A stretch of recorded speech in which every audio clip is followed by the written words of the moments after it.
So I started doing stand-up comedy a couple of years ago. I was suffering from low self-esteem, and I thought, how can I make myself feel even worse? So I started doing open mics around the city, and open mics at bars are pretty brutal. The elements are usually against you. It's like having your French horn recital at a prison. Everyone is forced to be there and nobody's excited to hear you. So in early March 2020, when I heard that Tammy and Jackie were opening New Orleans' first dedicated stand-up comedy club, I was very excited. I just got instant goosebumps imagining what it would be like to do a real show on a real stage in front of an audience like this. And then the comedy gods heard that. I guess they can hear goosebumps or something, and they were like, this girl seems like she could use 2, 3, 16 more months to work on her jokes. We've got to find a way to stall this. How can we do this? And they were like, ooh, let's call Mother Nature. She's still really mad that people canceled Louis C.K. because he was her favorite comedian. And she did not mind that he was masturbating into houseplants. How do you think that fern got there anyway? He was funny, so let's see if she can help us. And they called her up and she was like, yeah, I can help you. I can't do her voice very well, but you know she's like a Sopranos mobster. She was like, yeah, I can help you. Let me just finish this Mad Lib first. Let's see, I need a place, China, an animal, bat, a verb, to spit, and an adjective, contagious. Let's see if that works. And then she sneezed, and then the world shut down. So I guess what I'm saying is I'm really sorry that global pandemic affected any of you. That one's on me. But here we are, and it wasn't all bad. I learned a lot about myself. I quit drinking, and it wasn't so much that I had a drinking problem, it's that I had a spending problem, which I found out after I stopped going out and I checked my bank account and there was an extra digit in there, and then another, and I was like, where did this money come from? Is this my money? See, I didn't think it was a problem, but it turns out I have this very serious disease, and it's called please like me-itis. I don't know if you can tell, but I desperately need everyone to like me all of the time, no matter what the cost. Symptoms include staying out too late, always buying the next round, not recognizing you in the grocery store even though we just met last night and we did karaoke and we promised to be soul sisters forever. I didn't know it was a problem. I thought it was just part of the Louisiana culture to go out all the time. Like, I thought Les Le Bon Temps Roulé was just a drunk person saying, let's spend all our money. So my like-me-itis problem goes back to 1983 when I was born, which is, nobody knows about this better than my parents, who are here tonight. Yes, give it up for them. I am their firstborn, and I always thought that carried a lot of responsibility until I recently learned that I was the accidental product of a college ski trip when they left in a hurry and forgot to pack everything. So now I don't try too hard to get them to like me, knowing that they didn't even necessarily want me. But no, I'm kidding. They love me and they're proud of me. They're proud of me because comedy is not my career. I do have a real job. I have a great job. The mother of the children that I nanny for is here tonight. And I love her, and we're so much alike. We're both blonde and smart and funny, and we both really enjoy being with children only some of the time. Which is true for everyone. We're just the only ones willing to admit that. And I think she likes me because there's only 2 things you have to do to be a really good nanny. You have to keep the kids alive, and you can't sleep with the dad. And I am very good at both of those. But needing everybody to like you is really hard sometimes, because sometimes people just aren't going to, no matter what you do.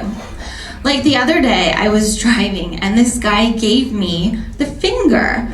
We were both turning left and the light went yellow, and then I let it turn red. And all of a sudden, I look in my rearview mirror and he's honking his horn very aggressively and he gives me the middle finger. And I'm like, geez, sir, calm down.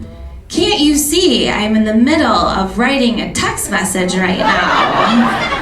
Like, you may have somewhere important to be, but you wouldn't want the person on the other end of this message to think I'm an idiot, that I don't know the difference between your as a possessive and your as a contraction. We will turn left as soon as I add this apostrophe. And then, like, the next day, I'm driving to work, and this guy pulls up next to me, and he holds this badge out the window, and he says, "Ma'am, I could arrest you right now for reckless driving." And I said, "Officer, I am not driving, I'm stopped." And he said, "Yes, but did you notice that the light is 50 feet in front of you and you're stopped in the middle of the street?" And I said, "Yes, but did you notice that this doodle dog walking down the sidewalk has bangs, officer? This dog has bangs. I will pull up to the light after I take a picture of this dog with bangs and I send it to everybody that I know. Don't you have a crime to go solve somewhere? Since when did multitasking become illegal?"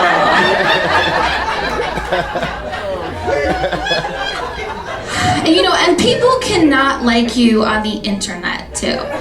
One time I posted this picture of myself on stage and this guy commented and he said, "Yeah, you're funny, but I wish you were in better shape." Yeah. I was like, better shape? Can you say that?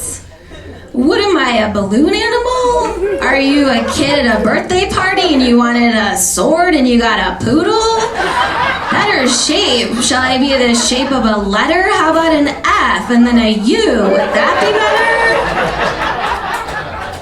I mean, better shape. Like, I try to stay in shape. I do hot yoga every morning, almost. Does anybody do fire flow in here? You guys know what I'm talking about? It's a good workout. It's power yoga in the dark under infrared heated lamps set to the soothing music of Outkast and 3-6 Mafia. Yes, sir! It's a great workout, and it's the safest place in the city for white women to mouth all the words to DMX while trying to keep their balance and not let a fart squeak out. It is harder than you think, people.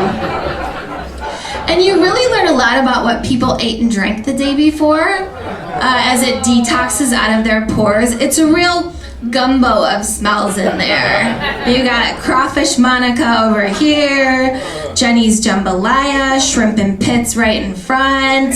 Little too spicy for my taste. So, anyway, I know what this guy was talking about. Look, I try to stay in shape, but no matter what I do, like, I can't get rid of this area of my body, this perma-pooch that sticks out. I read that as you get older, women's bodies develop this layer of fat to protect their reproductive organs in case you decide to still use them. And I think it's like my uterus just like huffing and puffing its way out to get my attention, like, hey, I'm still here, put a baby in me, we're running out of time. Because at this age, I think every period is like my ovaries crying tears of blood as they watch the last chance of procreation disappear into the trash can. By the way, I asked my boyfriend if I should tell this joke, and he was like, "I don't know, babe. It sounds kind of sad." And I was like, "I know, but it's kind of funny, right?" And I think it's because he was worried because his parents are also in the crowd tonight. And I really want them to like me. But I'm afraid that he's getting a bunch of cash and an online dating profile for Christmas after they finish hearing this set. So anyway, I started talking to my uterus to try to get it to go down. And I was like, Hey down there, hey listen, could you calm down? Look, this whole babies thing, it might not happen for us, and that's okay. I know you can't see out here, but this is not the ideal environment to bring a baby into. The planet is dying, we're in a global pandemic, and we're not very good at saving money, and we haven't figured out this health insurance thing. Also, we live in New Orleans, pretty close to Central City, and the roads are terrible here. There's a really good chance we will hit a pothole, blow a tire on the way to the hospital, give birth in a Rally's parking lot, and have to name the baby Big Buford.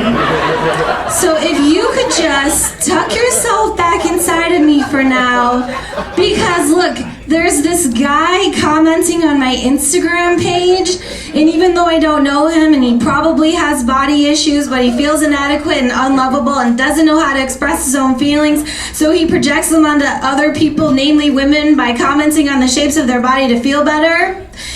I can't really explain this, but we have this disease and we really need this guy to like us, okay?